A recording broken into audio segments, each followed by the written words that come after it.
বিসমিল্লাহির রহমানির রহিম। আমরা আসছি দারিদ্রপুর ইউনিয়নের দারিদ্র কিছু দেখানোর জন্য। আমাদের গ্রামটা অনেক গরিব, কিন্তু এখানে দারিদ্র বেশি। তাই তো দেখতেছেন পুকুরের পানি করতেছে টলমলো, আর করতেছে গুয়ের গন্ধ।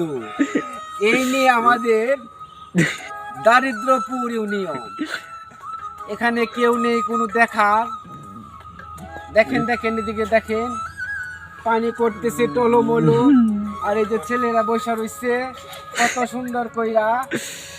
আর এই এই পুকুরে বেশি পায়খানা করে, বেশি পায়খানা করে এই যে সুসু দেয় আর কি। এটাই আমার দারিদ্র ইউনিয়নের গর্ব। তাইলে আজকের মতোই শেষ করি আমাদের দারিদ্রপুর ইউনিয়নের কাহিনী। ধন্যবাদ সবাইকে।